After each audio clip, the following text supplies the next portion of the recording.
Hello students, welcome to online study English medium standard 7। Students, आज हम पढ़ेंगे हिंदी व्याकरण, जिसमें हम पढ़ेंगे उपसर्ग और प्रत्यय। तो चलिए हम उपसर्ग और प्रत्यय की तरफ आगे बढ़ते हैं। हम समझने से पहले उसकी परिभाषा को समझेंगे। तो चलिए हम समझते हैं। उपसर्ग वर्णों के सार्थक मेल से शब्द बनते हैं। शब्दों में कुछ शब्दांश जोड़कर नए शब्द बनाए जा सकते हैं। अर्थात वर्णों को जब हम एक साथ जोड़ते हैं तो नए शब्द बनते हैं। लेकिन जब शब्दों में कोई नए वर्ण को जोड़ेंगे तो नए शब्द बनेंगे। जो शब्द मूल शब्द के पहले लगकर उसके अर्थ में परिवर्तन कर देते हैं।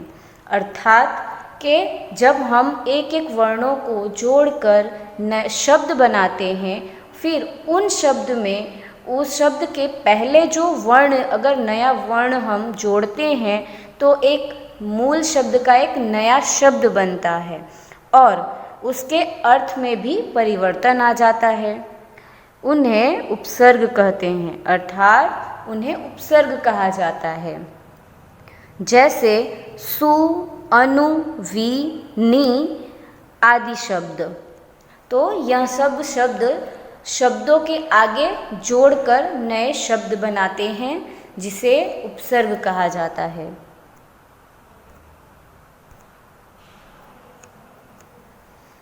हिंदी भाषा में शब्दों की रचना कई प्रकार से की जाती है। अर्थात हिंदी जो भाषा है हमारी, इन शब्दों की रचना अनेकों प्रकार से की गई है। इन्हीं में से एक विधि है शब्दों के आरंभ या अंत में कुछ शब्दांश जोड़कर नए शब्द बनाना। और इन्हीं में से एक विधि यह भी है कि शब्द के आरंभ या फिर अंत में कुछ शब्दांश को जोड़कर नए शब्द बनाए जाते हैं। इस तरह से प्राप्त नए शब्द के अर्थ में नवीनता देखी जा सकती है। अर्थात इस तरह जो नए शब्द बनते हैं, इनके अंदर नवीनता देखी जा सकती है। जैसे हार शब्द में, जैसे यहाँ पे उदाहरण के तौर पे दिया गया है हार शब्द। आ, प्र, वी सम जोड़ने पर हमें क्रमशः आहार, प्रहार और विहार शब्द प्राप्त होते हैं। जैसे कि पहले मैंने आपको समझाया था कि वर्ण को जोड़ के जो शब्द बनाए जाते हैं, फिर उन्हीं शब्द को नया मूल रूप देने के लिए हम दूसरे शब्द को जोड़ते हैं तो नया शब्द हमें मिलता है और उनके अर्थ में भी परिवर्तन हो जाता है। उसी प्रकार हमारे पास यहाँ शब्द है हार, और हार शब्द में आ जोड़कर, प्र जोड़कर और वी जोड़कर यहाँ पे हमें नए शब्द मिले हैं। जैसे कि आहार, प्रहार और विहार। तो जो अपने मूल शब्द हार के अर्थ से पूरी तरह अलग अर्थ रखते हैं। जैसे हार तो पराजय, फूलों की माला।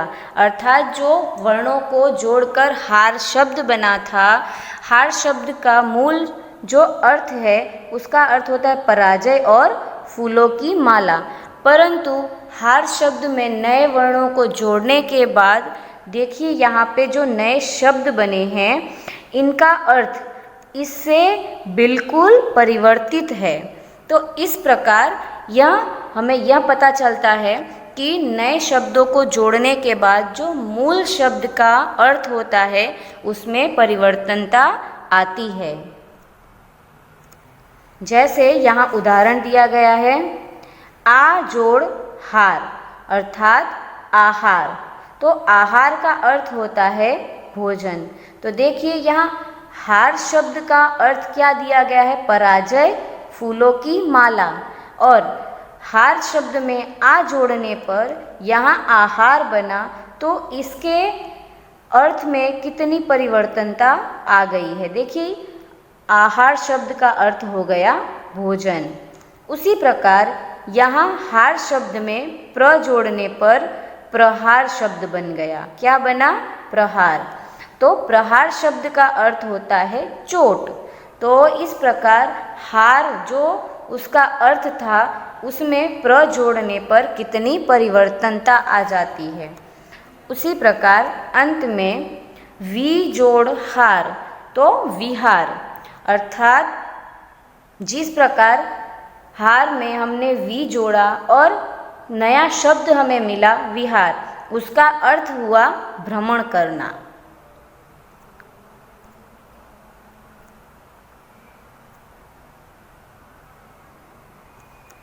चलिए देखिए, उपसर्ग युक्त शब्द। अब यहाँ पे कुछ उपसर्ग युक्त शब्द दिए गए हैं जिसे हम समझते हैं।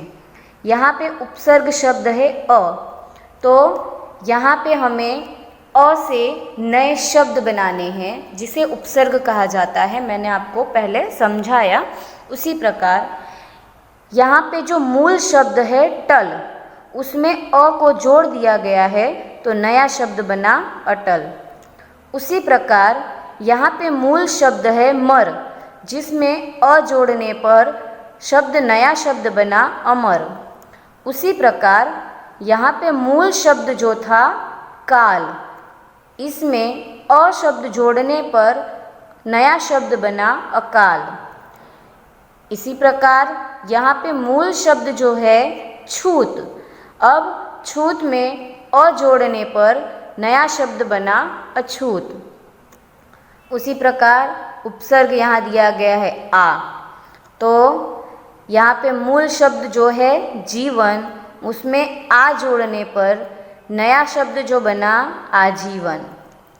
उसी प्रकार नया शब्द यहाँ पे जो मूल शब्द दिया गया है मरण, उसमें आ जोड़ने पर नया शब्द बना आमरण।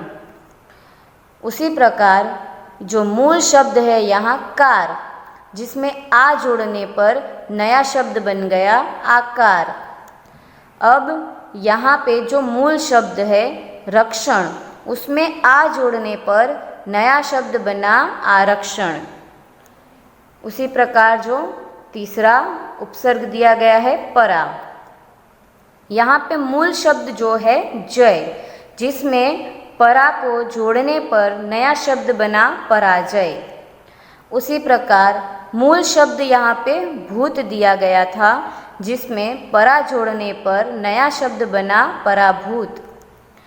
उसी प्रकार यहाँ पे मूल शब्द जो है काष्ठा, जिसमें परा जोड़ने पर नया शब्द बना पराकाष्ठा।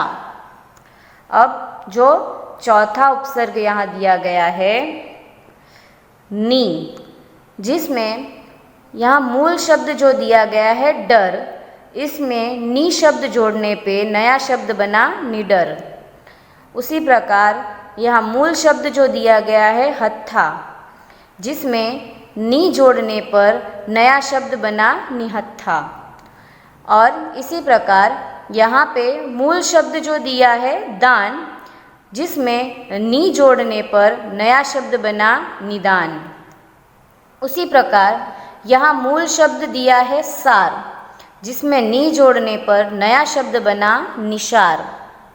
फिर उसी प्रकार यहाँ पे पांचवा उपसर्ग दिया गया है वी। तो चलिए देखते हैं। यहाँ पे मूल शब्द जो दिया गया है योग, जिसमें वी जोड़ने पर यहाँ नया शब्द बनता है वियोग। उसी प्रकार यहाँ पे मूल शब्द जो दिया गया है राम, जिसमें वी जोड़ने पर नया शब्द बनता है विराम। उसी प्रकार यहाँ पर मूल शब्द जो दिया गया है ज्ञान, उसमें वी जोड़ने पर नया शब्द बनता है विज्ञान। उसी प्रकार यहाँ पे मूल शब्द जो दिया गया है शेष, जिसमें वी जोड़ने पर नया शब्द बनता है विशेष।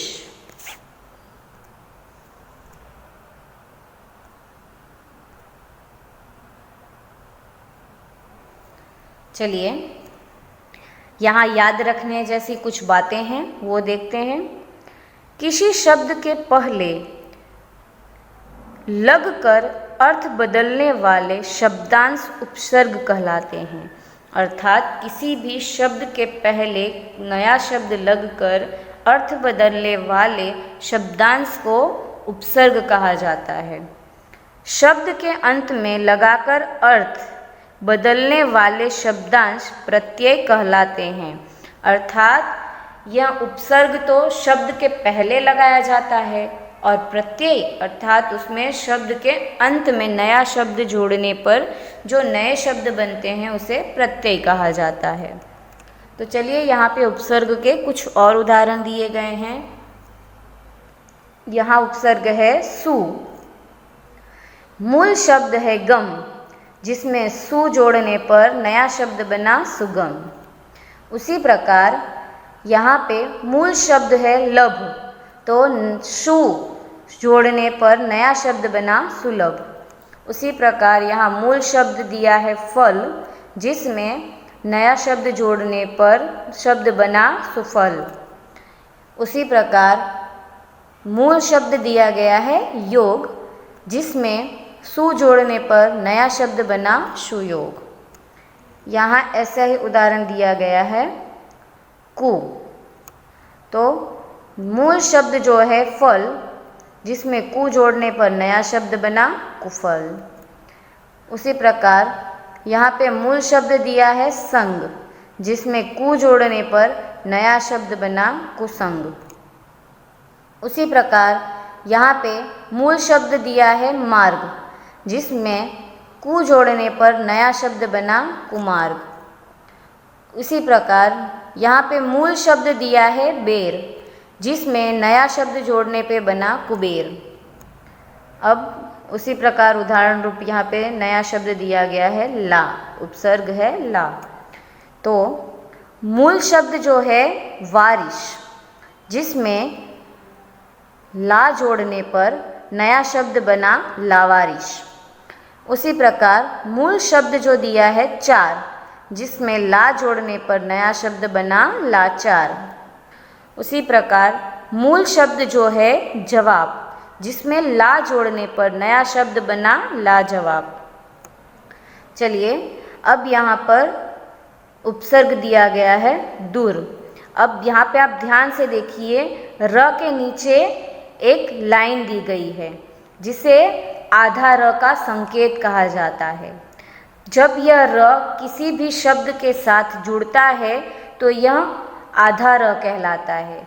इसलिए यहाँ पे जो नए शब्द बनेंगे तो इस र का प्रयोग ऊपर की तरफ की जाएगी। ठीक है, तो जैसे यहाँ पे जो मूल शब्द था गति, जिसमें दूर और आधा र जोड़ने पे नया शब्द बना दुर्गति। उसी प्रकार यहाँ पे जो मूल शब्द है वह है भाग्य, जिसमें दू और आधा र का प्रयोग करने से नया शब्द बना दुर्भाग्य। उसी प्रकार यहाँ पे जो मूल शब्द थे गुण, जिसमें दू और आधा र का प्रयोग करने से नया शब्द बना दुर्गुण। चलिए अब यहाँ पे जो उपसर्ग दिया गया है भर, तो अब यहाँ पे जो शब्द दिए गए हैं वह एकदम जल्दी से बोलने वाले शब्द थे, इसलिए इस आधा र का प्रयोग ऊपर की तरफ किया गया है। और यहाँ पे जो आधा र दिया गया है, यहाँ जो मूल शब्द है उसके आधार पर इसका प्रयोग किया जाता है। तो यहाँ पे जो मूल शब्द है पेट, तो इसलिए यहाँ पे जब पेट के साथ भ और आधा र जोड़ेंगे तो यहाँ पे पूरा र कहलाएगा, इसलिए इसे हम ऊपर की तरफ नहीं लगाएंगे, तो इसे नया शब्द बनाएंगे भरपेट। उसी प्रकार यहाँ पे मूल शब्द है पूर, तो हम भर के साथ जोड़ेंगे तो भरपूर। फिर आगे नया शब्द है मार, जिसमें भर शब्द जोड़ेंगे तो नया शब्द बनेगा भरमार। फिर आगे मूल शब्द है शक, जिसमें भर शब्द जोड़ेंगे तो नया शब्द बनेगा भर्षक।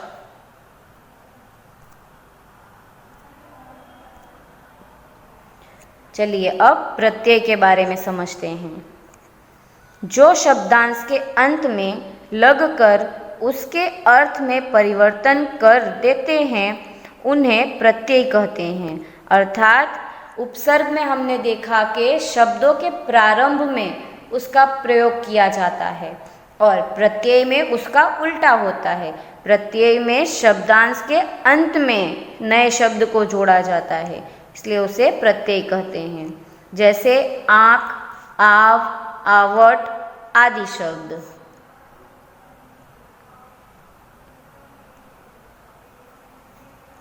चलिए, प्रत्यय वे शब्दांश जो शब्दों के अंत में जुड़कर शब्द के अर्थ में विशेषता या बदलाव ला देते हैं, उन्हें प्रत्यय कहते हैं। जैसे आगे मैंने आप समझाया कि प्रत्यय शब्द ऐसा है जो शब्दांश के अंत में जुड़कर शब्द में विशेषता ला देता है, जिसे और नया बदलाव ला देता है, जिसे प्रत्यय कहा जाता है। जैसे यहाँ पे है पर्वत, तो जिसका अर्थ होता है पहाड़। जब इसमें ईय शब्द जोड़ दिया जाए तो नया शब्द बनेगा पर्वतीय, अर्थात पर्वत संबंधित। उसी प्रकार कीमत अर्थात मूल्य, तो जब इसमें ती जोड़ दिया जाएगा तो नया शब्द बनेगा कीमती, अर्थात मूल्यवान। अब उसी प्रकार लेख, जिसमें इसका अर्थ होता है लिखा हुआ गद्य, जब इसमें ई जुड़ जाएगा तो नया शब्द बनेगा लिखित, अर्थात लिखा हुआ। उसी प्रकार यहाँ पे शब्द दिया है प्रतिभा, जिसका अर्थ होता है बुद्धि। जब बुद्धि में वान को जोड़ दिया जाएगा तो नया शब्द बन जाएगा प्रतिभावान, जिसका अर्थ होता है प्रतिभा से संपन्न।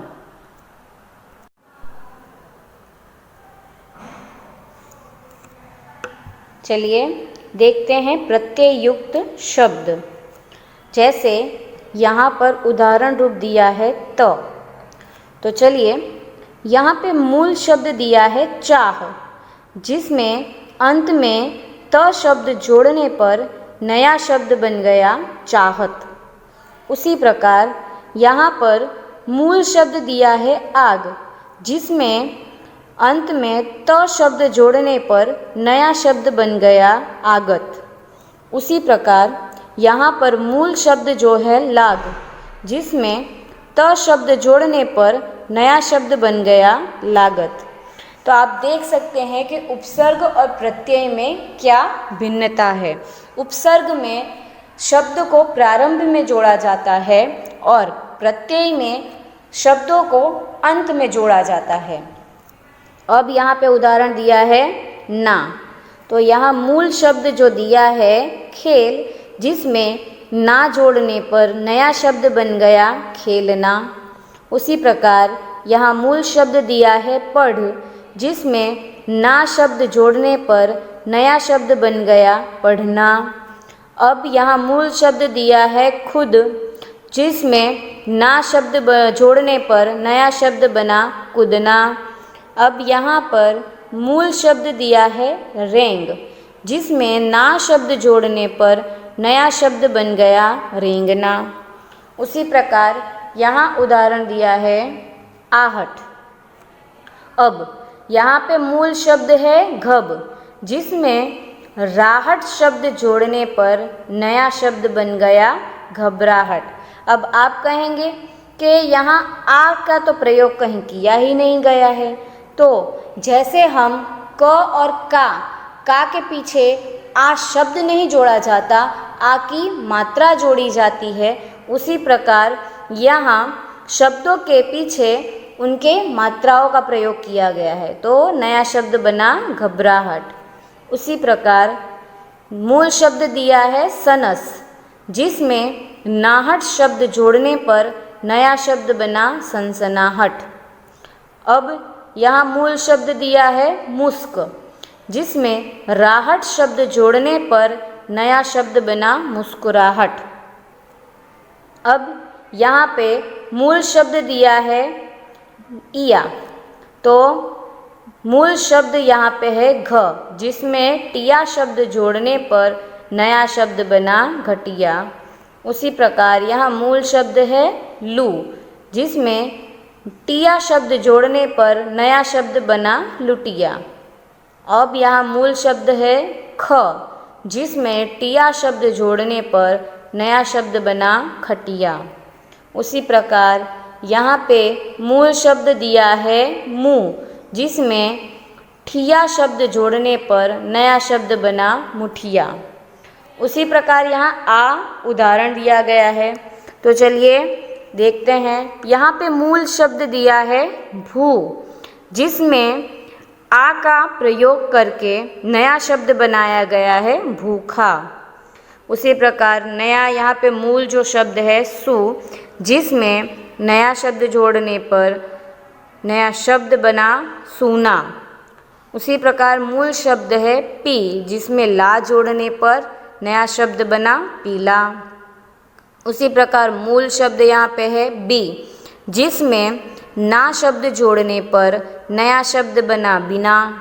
उसी प्रकार यहाँ पे मूल शब्द है सु, जिसमें खा जोड़ने पर नया शब्द बना सूखा।